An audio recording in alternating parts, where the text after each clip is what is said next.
नमस्कार भैया जी गजब के खास कार्यक्रम कट टू कट में आपका स्वागत है। मेरा नाम है गौरव झा। आज जो शख्स हमारे साथ मौजूद हैं वो दिल्ली विधानसभा में एक अपना अलग रुतबा रखते हैं।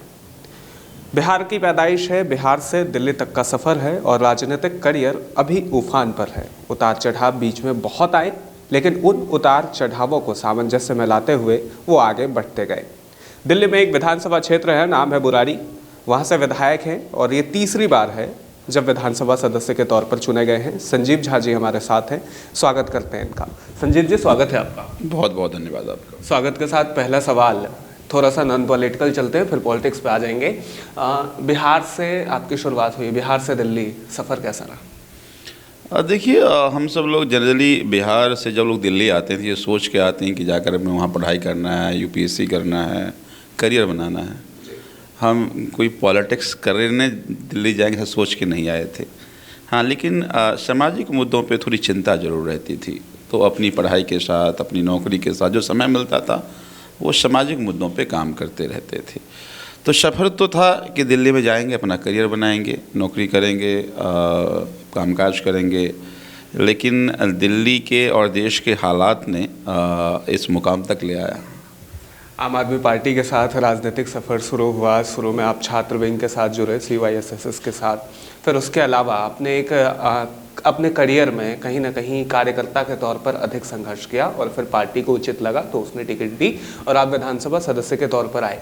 भाजपा उस समय ठीक ठाक स्थिति में इस क्षेत्र में थी। कृष्ण त्यागी, जो कि जनता के बीच काफ़ी लोकप्रिय थे, उन जैसे उम्मीदवार को हराकर विधानसभा में गद्दी पर पहुंचना, उसके बाद जो आपके मन में कृत्य कार्य थे, उसमें कहाँ तक लगता है कि सफल हो?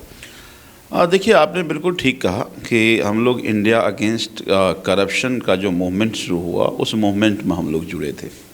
तब भी मंशा कोई राजनीति करने की नहीं थी। जो देश के हालात थे उसको लेकर के हम सब लोग रामलीला मैदान में इकट्ठा हुए थे। लेकिन 2 साल तक लड़ते लड़ते ये लग गया कि 200 साल भी लड़ते रह जाएंगे तो कोई हल नहीं निकलने वाला। चूँकि जिस तरह के लोग जीत कर जा रहे हैं वो हमारी बात क्यों मानेंगे।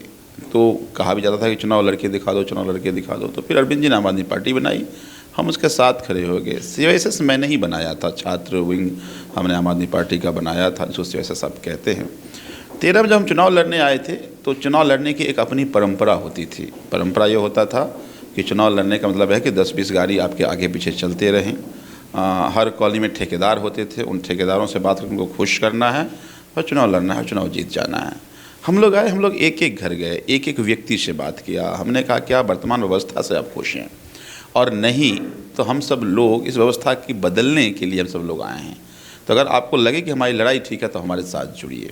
और फिर 13 में चमत्कारिक परिणाम आया। ये वोट कोई संजीव झा को लोगों ने नहीं दिया। ये वोट जो अरविंद केजरीवाल जी ने जिस बदलाव की बात कही, उन्होंने अरविंद केजरीवाल जी के उस बदलाव को वोट किया। हम उस बदलाव के द्योतक थे। हम लोग जाके लोगों के बीच में कहते थे कि हम अरविंद केजरीवाल जी के जो बदलाव की बात करते हैं उस बदलाव के साथ करें, कि आप साथ हैं। तो लोगों ने अपना साथ दिया। जो एस्टेब्लिश पॉलिटिकल पार्टी, तो चुनाव ऐसे कौन लड़ता है? अकेले घर घर जाने से कोई चुनाव लड़ता जाता है क्या? चुनाव लड़ने के लिए पहले आपके पास बाहुबल होना चाहिए, पैसा होना चाहिए, लोगों की जमात होनी चाहिए। लेकिन तब हमारे पास ना तो पैसा था, ना कोई बाहुबली हम लोग हैं, बिहार से आए हुए लोग हैं, कोई ऐसा भी नहीं है कोई यहाँ पर कोई पॉलिटिकल बैकग्राउंड है हमारा। लेकिन लोगों ने जो बदलाव, जो जैसा मैंने पहले कहा, जो बदलाव की बात थी उस बदलाव के साथ खड़े हुए, उसी का परिणाम था कि 13 में हम सब लोग पहली बार जीत करके आए। 15 में फिर बुराड़ी के लोगों ने रिकॉर्ड बना दिया, जीत की मार्जिन बहुत बढ़ा दी। 20 में तो ऐसा रिकॉर्ड बनाया कि आज तक दिल्ली के इतिहास में इतनी बड़ी मार्जिन से कोई जनप्रतिनिधि नहीं जीता है। तो बुराड़ी के लोगों ने 20 में भी रिकॉर्ड बनाया। हम लोगों ने जिस बदलाव की बात की थी, हमने कोशिश की है कि दिन रात उस बदलाव पे काम करने की, और कई सारे परिवर्तन हुए। अगर अरविंद केजरीवाल और आम आदमी पार्टी नहीं आती तो शिक्षा का भी मुद्दा नहीं बनता, स्वास्थ्य का भी मुद्दा नहीं बनता, बिजली का भी मुद्दा नहीं बनता, पानी का भी मुद्दा नहीं बनता।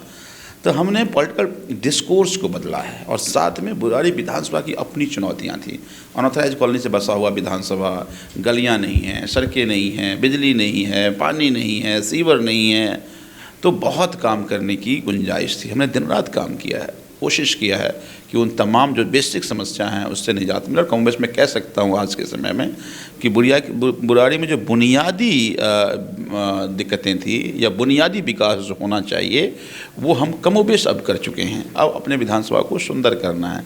ये कतई नहीं होता, मैं कतई नहीं कहूँगा नहीं हमने सब कुछ बदल दिया, मैं कह दूँ तो मुझे लगता है कि ये ब्लोइंग ऑन ट्रम्पेट होगी, लेकिन हमने एक सकारात्मक परिवर्तन किया है और मुझे लगता है भी काम करने की और भी गुंजाइश है। तो हम लोगों के साथ मिलकर के ये अनवरत प्रक्रिया है, हम काम कर रहे हैं। जब बात आप केजरीवाल की करते हैं तो अन्ना हजारे को नहीं भुलाया जा सकता।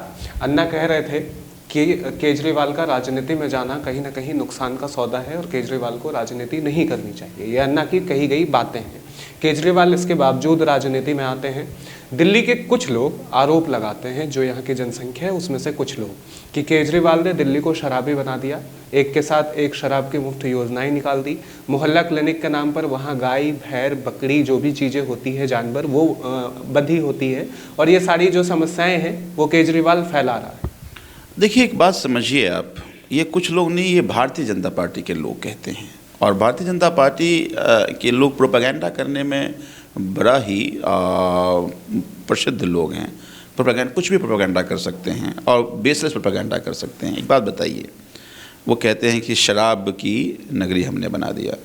मेरी कॉन्स्टिट्यूएंसी में 22 दुकानें थी, आज कितनी दुकानें हैं? एक भी दुकान नहीं है पूरे बुराड़ी विधानसभा में।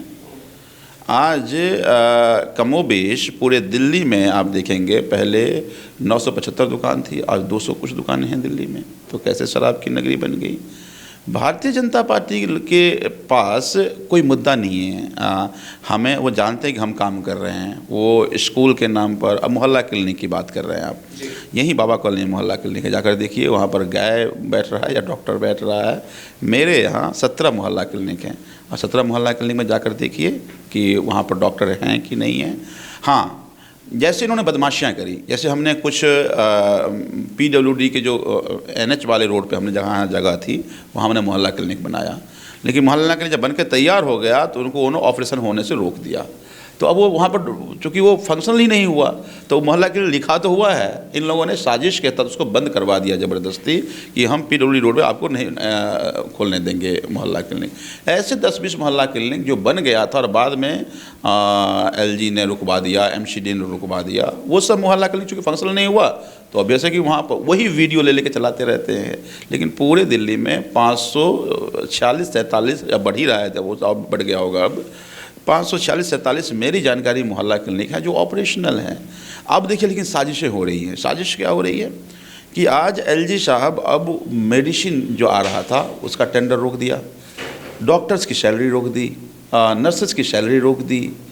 तो मुझे ये लगता है कि ये जो ओछी राजनीति भारतीय जनता पार्टी करती है, इससे दिल्ली के लोगों को नुकसान होता है। मैं ये मानता हूँ कि आप कामों का कंपटीशन करो कि हमने एक मोहल्ला क्लिनिक खोला, भाई आपके भी सांसद हैं, आप 10 खोलो। जनता आपके काम पे वोट करेगी और करनी चाहिए। काम को रोकने से जनता का नुकसान होता है। अगर मान लीजिए दिल्ली में हमें दिल्ली जनता ने चुना, MCD में भी अगर हमें इस बार चुना है, तो सांसद तो आपको चुना है, आपकी भी जिम्मेदारी दिल्ली के प्रति है ना। तो आप उस जिम्मेदारी को नहीं निभा रहे हैं, दिल्ली वालों से बदला ले रहे हैं। या अरविंद केजरीवाल सरकार जो काम कर रही है, जो मैंने पहले कहा, एक नया जो डिस्कोर्स बन रहा है, उस डिस्कोर्स पूरे देश में जा रहा है। पूरे देश में लोग कहते हैं नहीं, बिजली हमें मिलना चाहिए, 24 घंटे मिलनी चाहिए, मुफ्त मिलनी चाहिए, अच्छे स्कूल्स बनने चाहिए, अच्छे अस्पताल बनना चाहिए। तो जो बात दिल्ली के लोगों को किया गया और जो मिल रहा है, अब हर राज्य में लोग कह रहे हैं। अब देखिए दिल्ली में दिल्ली के लोगों ने सरकार बनाया, दिल्ली के लोगों को बिजली फ्री मिली, पानी फ्री मिला। आज पंजाब के लोगों को मिल रहा है, पंजाब के लोगों को बिजली फ्री मिल गई, पंजाब के लोग कॉन्ट्रैक्ट कर्मचारी को हम पक्का करने जा रहे हैं। तो मुझे ये लगता है कि पूरे देश में अब ये मांग है, तो ये लोग काम नहीं करते हैं। कहते हैं आम आदमी पार्टी को ख़त्म कर दो, ख़त्म हो जाएगा। तो ये जो नया डिस्कोर्स है, शिक्षा खत्म हो जाएगा, स्वास्थ्य का मुद्दा खत्म हो जाएगा, बिजली मुद्दा खत्म हो जाएगा, पानी का मुद्दा खत्म हो जाएगा, अंतिम बच्चों की जो सरकार के फ़ायदे पहुँच रहे हैं वो खत्म हो जाएंगे। तो फिर हम और कांग्रेस रहेंगे तो धर्म की राजनीति, जाति की राजनीति को फलती फूलती रहेगी। तो ये मुझे लगता है जनतंत्र में इससे जनता का नुकसान होता है। आपको कंपटीशन करना चाहिए, प्रोपेगेंडा करने के बजाय आपके सांसद अगर अच्छे काम कर लेंगे तो जनता आपके साथ खड़ी हो जाएगी। लेकिन वो नहीं है, वेंडेटा पॉलिटिक्स करते हैं, झूठ की पॉलिटिक्स करते हैं, प्रोपेगेंडा की पॉलिटिक्स करते हैं। और ये झूठ दिल्ली वाले जानते हैं। अगर कोई कह दे कि बुराड़ी शराब की नगरी बन गई तो बुराड़ी के लोग कैसे मान लेंगे? प्राइवेट देखिए शराब की दुकान है, हाँ, लेकिन आज इससे एक नुकसान क्या हो रहा है कि हर गली में अवैध शराब बिक रहे हैं। अब ये अवैध शराब का नियंत्रण कौन करेगा? पुलिस करेगी, और पुलिस हाथ पर हाथ धर के बैठी हुई है, और एलजी साहब को उस पर ध्यान नहीं जाता है। अब इससे क्या होता है, अवैध शराब बेचने के कारण क्या, उसमें सूखे नशा भी हो रहा है, क्राइम बहुत बढ़ रहे हैं, हर गली में लोग परेशान हैं। तो मुझे लगता है कि जो जिम्मेदारी भारतीय जनता पार्टी की थी वो काम नहीं कर रही है, इससे दिल्ली जनता का नुकसान होता है। तो मुझे लगता है कि काम करना चाहिए, काम से जनता खुश होगी, आपको चुन लेगी। ये झूठ बोलने का, नफरत फैलाने का, समाज को बांटने का, इससे देश का नुकसान होता है। दिल्ली सरकार जब अपने राजकोष में धन के अभाव की बात कहती है, दूसरी तरफ आप पानी फ्री, बिजली फ्री की बातें करते हैं, तो क्या आज ये मान लिया जाए कि दिल्ली के समाज के लोग कुछ इस स्तर तक वंचित हैं कि वो अपने बेसिक सुविधाओं के लिए भी पे नहीं कर सकते, पानी के लिए, बिजली के लिए? नहीं, हम दिल्ली सरकार ने कभी नहीं कहा कि हमारे पास पैसे नहीं हैं, हमारे पास कोई धन का अभाव नहीं है। हमने जब हम आए थे तो दिल्ली में हमें डेफिसिट बजट मिला था, घाटे का बजट था। आज दिल्ली फ़ायदे का बजट है। एक बात समझिए आप कि हम ये लोगों को सुविधाएं भी दे रहे हैं और दिल्ली का जो राजकोषीय घाटा था उसको भी ख़त्म कर रहे हैं। इस मॉडल को तो आपको सबको और पूरी सभी सरकारों को समझना चाहिए और रिसर्च करना चाहिए, ये कैसे हो गया। एक बात समझिए आप कि आज हम वेलफेयर स्टेट हैं, हम सरकार कोई धंधा के लिए नहीं चुनता है, जनता सरकार इसलिए चुनती है कि लोगों का कल्याण कैसे हो, लोगों का भला कैसे हो। सरकार की ये जिम्मेदारी के जो अंतिम पदान पे व्यक्ति हैं उसको आप पहले पदान पर लाने की आप कोशिश करिए, आगे लाने की कोशिश कीजिए। तो कैसे करेंगे? तो आपको मदद करना पड़ेगा। वो गरीब है तो उसके बच्चों को अच्छी शिक्षा मुफ्त मिल जाए, अगर वो गरीब है तो उसके बच्चों को अच्छे स्वास्थ्य की सुविधा मुफ्त मिल जाए, अगर वो गरीब है तो उसको बिजली, क्योंकि दिल्ली में बिना बिजली के तो नहीं रह सकते आप, तो बिजली फ्री दे दो उनको। दिल्ली में सप्लाई का पानी है तो पैसे नहीं है तो पानी पे जिएंगे कैसे? तो हमने कहा बिजली और पानी फ्री दे दो। और एक बात समझिए कि एक परिवार को मान लीजिए हमने 5,000 रुपये का बचत करा दिया तो उसकी सेविंग बढ़ी, और जब उसकी सेविंग बढ़ी तो हमारा दिल्ली का जो है वो जीडीपी बढ़ेगा। कैसे बढ़ेगा कि आज 5,000 रुपया अगर हमने उसको बचा दिया तो एक अच्छा कंज्यूमर होगा और वो जाके बाज़ार में जाएगा, सामान खरीदेगा, बाज़ार का सामान बिकेगा और फिर उसकी प्रोडक्शन बढ़ेगी और फिर उसका इनडायरेक्ट 30% टैक्स हम ले लेंगे, फिर 1,500 रुपये ले लिया हमने उससे। तो आपको मुझे लगता है कि अरविंद केजरीवाल की जो ये इकोनॉमी मिक्स का जो फॉर्मूला है, मुझे लगता है कि सभी सरकारों को और मीडिया को लोगों को ठीक से रिसर्च करना चाहिए कि जब तक आप अपने सिटीजन को एक अच्छा कंज्यूमर नहीं बनाएंगे और जब तक परचेजिंग पावर उसकी नहीं बढ़ेगी तब तक इकोनॉमी नहीं चल सकती है। तो अरविंद केजरीवाल के इस स्टेप से एक गरीब आदमी एक अच्छा परचेजर भी बनता है और इससे दिल्ली के मार्केट में भी कैश इनफ्लो आता है जिससे इकोनॉमी आगे बढ़ती है। ठीक है, ऐसा क्या कारण रहा कि अरविंद केजरीवाल के पुराने साथी उनको छोड़ते गए?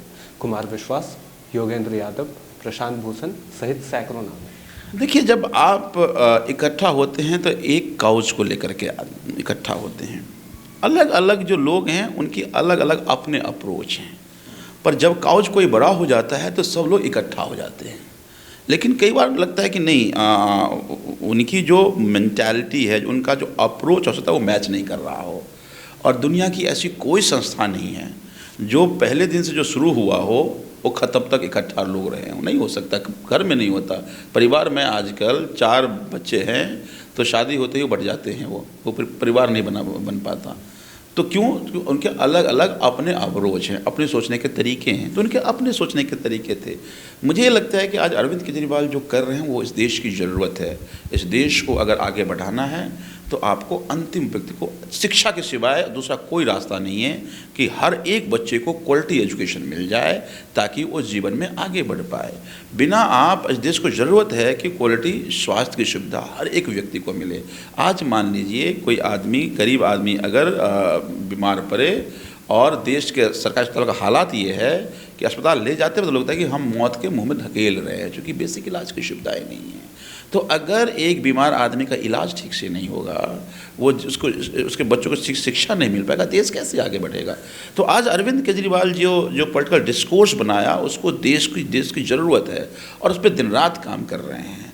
तो कई लोगों के अपने सिद्धांत हैं, अपने तरीके हैं। मैं उम्मीद करता हूं कि वो जो भी इनका तरीका है उससे वो देश में कंट्रीब्यूट करें, देश को फ़ायदा हो। लेकिन किसी व्यक्ति के लिए आप इतना बड़ा मिशन को नहीं रोक सकते हैं।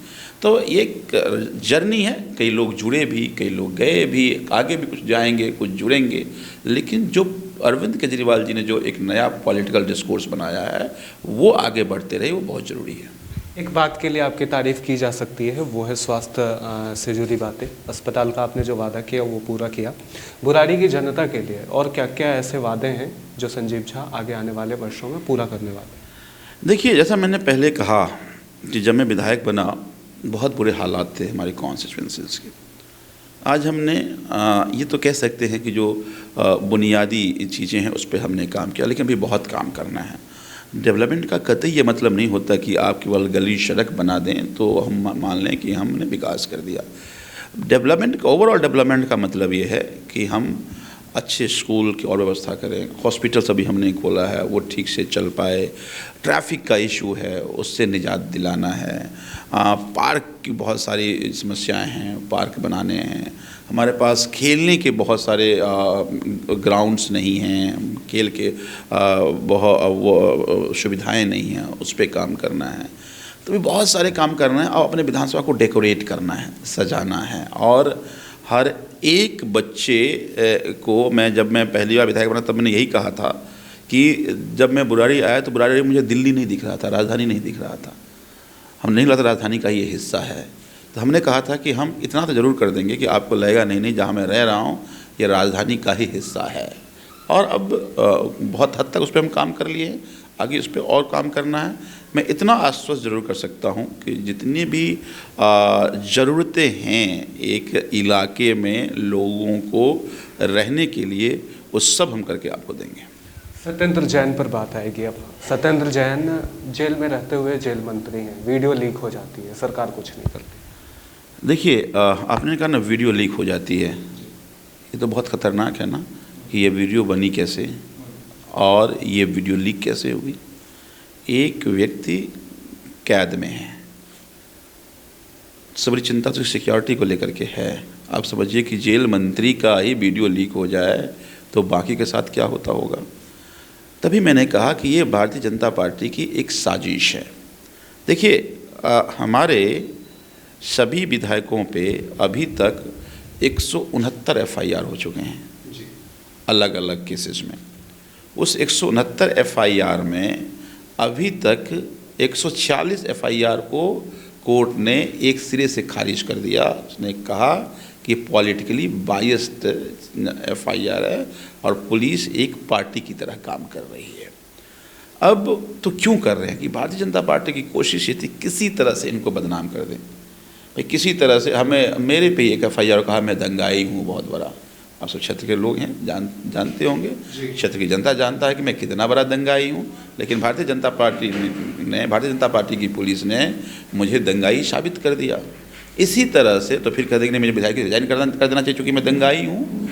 इसी तरह से हमारे सारे मंत्रियों पे, अब एक बात बताइए, सत्येंद्र जैन पे 2013 का एफआईआर है, ठीक है, 16 में सीबीआई ने केस रजिस्टर किया, 19 में सीबीआई ने केस इसी में क्लोज कर दिया, 18 में ईडी ने एफआईआर किया और उनको बुलाता कब है 22 में, अरेस्ट करता है 22 में।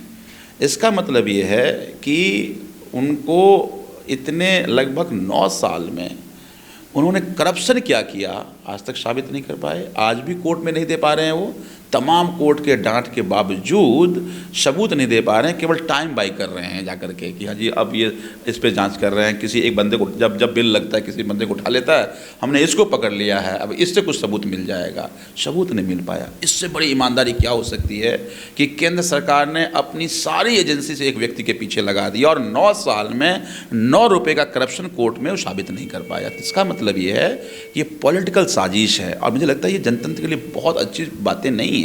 आप हमारे चाहे सत्येंद्र जैन हो, चाहे मनीष जी को देखिए, आबकारी नीति में 500 जगह छापा मारा पूरे देश में, 800 ऑफिसर्स, और लगातार 4 महीने छापा मारते, कितना खर्चा हुआ होगा। और जिसको ये कहते थे एक्यूज नंबर 1, जब चार्जशीट दायर किया तो चार्जशीट ने बोला कोई करप्शन नहीं है, तो सवाल ये है कि वो कोई करप्शन की जांच करने नहीं गए थे, वो पूरे कोशिश करते रहे कि कुछ तो मिल जाए, कुछ तो मिल जाए, कुछ तो मिल जाए।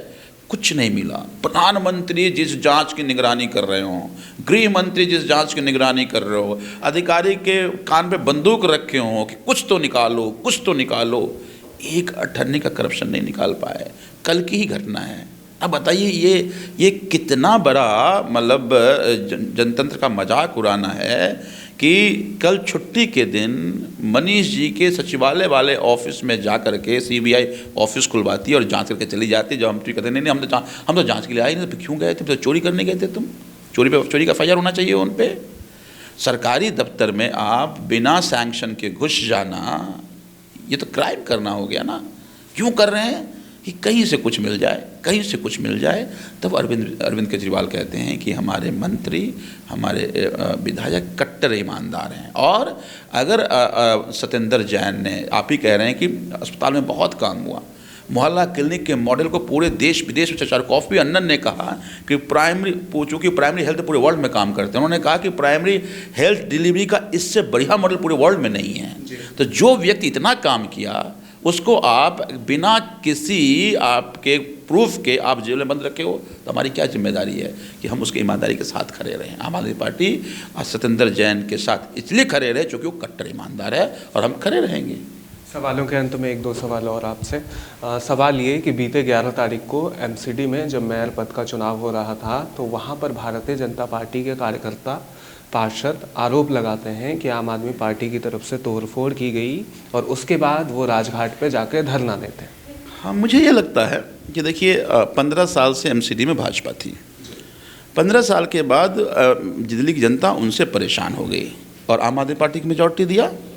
134 लोग हमारे जीत करके आए, तो होना क्या चाहिए था कि आम आदमी पार्टी का मेयर बने। लेकिन अब देखिए कि क्या जनतंत्र का मजाक उड़ाया जाता है। पहले सरकार एल्डरमैन बनाती थी, अब एल्डरमैन एलजी बना लिए। और कैसे बना लिए? कमिश्नर को फ़ोन किया कि तुम ये 10 नाम भेज रहे हैं, यहाँ हमारे पास भेजो, हम एल्डर बना देंगे। जनतंत्र में जनतांत्रिक व्यवस्था होती है, फाइल सरकार से रूट होता है, हर बार सरकार बनाती रही है एल्डरमैन। लेकिन आप इसलिए कमिश्नर से मंगा लिए क्योंकि कमिश्नर के आप बॉस हैं, सर्विसेज आपके पास है।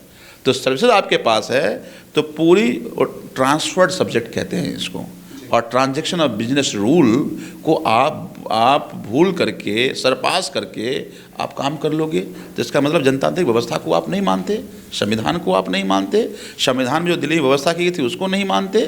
तो हमें उसको लेकर विरोध था, एक बात। दूसरी बात कि जब कभी भी किसी भी हाउस को, चाहे लोकसभा हो, चाहे विधानसभा हो, चाहे म्यूनिसिपल सदन हो, ओथ सेरेमनी जब होता है तो जो ओथ कराते हैं उसको प्रोटेम स्पीकर कहते हैं। प्रोटेम स्पीकर जो होता है उस हाउस का सबसे एक्सपीरियंस्ड व्यक्ति होता है। तो जो सबसे एक्सपीरियंस्ड व्यक्ति था उनको नहीं प्रोटेम स्पीकर बना करके इन्होंने एलजी साहब ने बीजेपी की एक पार्षद को बना दिया। हमारा उसको लेकर भी विरोध था कि आप सदन की परंपरा को जो है वो आप ख़त्म करने की कोशिश कर रहे हैं। तीसरी बात कि अब एल्डरमैन, एक तो गलत एल्डरमैन बनाया, एल्डरमैन की शपथ करा रहे थे पहले। फिर परंपरा ये है कि पहले निर्वाचित जो सदस्य हैं वो शपथ लेंगे, वो शपथ लेने के बाद वो मेयर के लिए वोट करेंगे, फिर मेयर चुनी जाएगी और मेयर चेयर पे बैठेगी, तब एल्डरमैन का शपथ होगा। लेकिन पहले एल्डरमैन शपथ करा रहे थे। तो इसका मतलब है कि ये जो सदन की परंपरा है उसके खिलाफ काम हो रहा था। हमने आवाज़ उठाया, उसके बावजूद शपथ कराया जा रहा था, तो हमने रोकने की कोशिश करी। और क्या तरीका हो सकता है कि आपकी वो मेजॉरिटी जिस बात का विरोध कर रहा है चेयर को, उसको पता ही नहीं है चेयर की गरिमा क्या है, वो उस बात को सुन नहीं रही हैं, तो रोकने की कोशिश की गई। लेकिन जब रोकने की कोशिश की गई तब भारतीय जनता पार्टी के लोगों ने मारपीट जरूर की। मुझे लगता है कि मारपीट से सदन की गरिमा खत्म होती है। हम कभी नहीं चाहते हैं कि सदन में आप बात रखें और बात सुनी जाए। तो बात अगर सुनी जाए तो शायद उसको रोकने, वहाँ पर जाकर रोकने की कोशिश नहीं की जाती, अगर बात से बात मानी जाती। ये कोशिश तब की गई जब वो बात विरोध करने के बावजूद बात नहीं मान रहे थे, पर जब रोकने गए तो भारतीय जनता पार्टी ने लात घूंसे चलाए। मुझे तो देश सब देखता और सब जानता है कि कौन लात घूंसे चलाने वाले लोग हैं, कौन मारपीट करने वाले लोग हैं और कौन देश के लिए खड़े रहने वाले लोग, जनता के लिए काम करने वाले लोग हैं। ठीक है। केजरीवाल पहले कहते थे कि हरियाणा पंजाब से प्रदूषण आ रहा है और अब तो पंजाब में आपकी सरकार भी बन गई है, लेकिन केजरीवाल अब ये नहीं कहते कि वहाँ से प्रदूषण आ रहा है, वो ये गिनवाते हैं कि देश के इतने शहर 716 शहर जो हैं वो प्रदूषित है। दोनों बातें हैं। देखिए, जब पंजाब में हमारी सरकार नहीं थी तब जो वहाँ पर क्रॉप्स बर्निंग था, जिसको पराली कहते हैं, और अब पंजाब में हमारी सरकार है तब क्रॉप्स बर्निंग में देखिए आकाश पाताल का फ़र्क आया है। हम ये नहीं कहते बिल्कुल ख़त्म हो गया, हाँ हमने कम किया है। 6 महीने ही समय मिला था। अरविंद केजरीवाल जी ने भी कहा और वहाँ के जो सीएम है भगवंत मान साहब ने कहा कि अगले साल आपको पंजाब से क्रॉप बर्निंग पराली से जो धुआं आता है ये शिकायत हम आपको नहीं मिलेगी। हम उस पर काम कर रहे हैं और इस बात पे हम अटल भी हैं कि आगे क्रॉप्स बर्निंग से जो धुआं आता था उसमें आप क्रांतिकारी घटोतरी आप देखेंगे, घटेगा वो। लेकिन एक बात और है कि प्रदूषण, दिल्ली का प्रदूषण और बाकी जगह का प्रदूषण नहीं, ये कैसे हो सकता है? तो जब आप कहते हैं प्रदूषण की बात, कोई सरकार काम नहीं कर सकती। इसके लिए कंपोजिट एफर्ट लगाना पड़ेगा सभी राज्य सरकारों को और केंद्र सरकारों को मिलकर के। केंद्र सरकार को गार्जियन को भूमिका निभाना पड़ेगा। तो केंद्र सरकार गार्जियन नहीं बने, कमिटेड बन के गाली गलौज करने लगते हैं। तब अरविंद केजरीवाल कहते हैं कि दिल्ली का भी हवा खराब है, फरीदाबाद का भी हवा खराब है, नोएडा का भी हवा खराब है, सोनीपत का भी हवा खराब है, जयपुर का भी हवा खराब है। मिलकर बैठ के कंपोजिट एफर्ट करते हैं ना, कंपोजिट एफर्ट से ख़त्म होगा। राजनीतिक प्रदूषण फैलाने से दिल्ली का प्रदूषण कम नहीं होने वाला। तो अरविंद जी जब कहते हैं कि कई शहरों में प्रदूषण, मतलब ये है कि प्रदूषण केवल किसी एक स्टेट के एफर्ट करने से, एक शहर के एफर्ट करने से ख़त्म नहीं। हवा कोई बाउंड्री नहीं होता, कोई दीवार नहीं है कि हम रोक देंगे और हवा नहीं आएगा। तो सबको मिलकर के एफर्ट करना चाहिए ताकि दिल्ली का भी और जो 17-18 शहर है जहाँ पे प्रदूषण है उस पर भी कमी हो। ठीक है। आखिरी सवाल, विधानसभा में तो केजरीवाल अलग अलग जगहों पर जा रहे हैं, अलग अलग राज्यों में केजरीवाल का खाता भी खुल रहा है, आम आदमी पार्टी अस्तित्व में भी आ रही है। अब जब लोकसभा का चुनाव होना है 2024 में, तो लोकसभा के लिए क्या रणनीति है और नरेंद्र मोदी की जो छवि है वर्तमान समय में, ऐसे में क्या लगता है भारतीय जनता पार्टी की स्थिति कैसी बन सकती है? देखिए, मुझे लगता है कि नरेंद्र मोदी जी की छवि मीडिया के कारण, मीडिया ब्रांडिंग के कारण है। आप एक बात बताइए, 2014 में क्या कहते थे? बहुत हुई महंगाई की बार, अब की बार मोदी सरकार। बहुत हुई रोजगारों का बुरा हाल, अब की बार मोदी सरकार। आप बताइए क्या महंगाई कम हो गया? आप बताइए क्या सबको रोजगार मिल गया? फिर 19 में नारे कैसे बदल गए? 19 में क्यों नहीं कहा कि बहुत हुआ महंगाई का बुरा हाल, अब की बार मोदी सरकार? बहुत हुई महंगाई की मार, अब की बार मोदी सरकार क्यों नहीं कहा? फिर नारे क्या लगा दिए? फिर कहा हम तो 70 हटाएंगे, हम फलाने करेंगे, हम चलाने करेंगे। फिर 24 में मैं कहता हूँ अगर हिम्मत है तो महंगाई के मुद्दे पे चुनाव लड़ लें, बेरोजगारी के मुद्दे पे चुनाव लड़ लें कि हमने रोजगार दे दिया, हमें वोट करो, हमने महंगाई कम कर दिया, वोट करो। हिम्मत नहीं है, फिर क्या करेंगे? दंगे कराएंगे, समाज को बांटेंगे, घृणा फैलाएंगे। मुझे लगता है कि इससे देश कमज़ोर करता है, इससे देश कमज़ोर होता है। राष्ट्र की बात करने वाले लोग जब वो राष्ट्र की बात कहते हैं उनको 130 करोड़ लोगों के दिमाग में नहीं आता है। तो आप फिर ये राष्ट्र की झूठी परिकल्पना ना करो। अरविंद केजरीवाल कहते हैं जो 130 करोड़ लोगों के लिए काम करेगा, जो 130 करोड़ इस देश के लोगों को इसमें उम्मीद होगी, प्रधानमंत्री उसको बनना चाहिए। और वो बुनियादी सब जो शिक्षा की बात करे, स्वास्थ्य की बात करे, जो उनके रोज़गार की बात करे, किसानों की बात करे, महिला सुरक्षा की बात करे, तो मुझे लगता है कि इन तमाम मुद्दों पे चुनाव अगर हिम्मत हो तो लड़के दिखा रहे हैं, मैं समझ जाएंगे कितने पॉपुलर हैं। लेकिन वो नहीं करेंगे। पूरे दिन टीवी में हिंदू, मुसलमान, अगरा, पिछड़ा, जाति, पता नहीं क्या क्या डिबेट कराते हैं और उस डिबेट में सभी मीडिया बढ़ चढ़ कर हिस्सा लेता है। इससे देश में नफरत फैलता है, इसमें देश से देश बढ़ता है। तो मुझे ये लगता है कि इन्होंने नुकसान किया है देश का। आज 2013 से पहले से भी ज़्यादा परेशानी आज देश में है। तो ऐसे में मुझे ये लगता है, देखिए लोकसभा चुनाव जब आएगा तब चुनाव की स्ट्रैटेजी तैयार की जाएगी। अभी कई स्टेट में चुनाव है, अभी मध्य प्रदेश में चुनाव है, राजस्थान में चुनाव है, कर्नाटका में चुनाव है, छत्तीसगढ़ का मैं प्रभारी हूँ, वहाँ भी चुनाव है, जम्मू में बहुत सारे जगह चुनाव हैं। हम उस सभी जगह चुनाव में अपनी हिस्सेदारी किस तरह से मजबूती से की जाए, हम उस पर काम कर रहे हैं। जब लोकसभा चुनाव आएगा तब देखा जाएगा। ठीक है, बस एक और सवाल मेरे जहन में आ रहा था।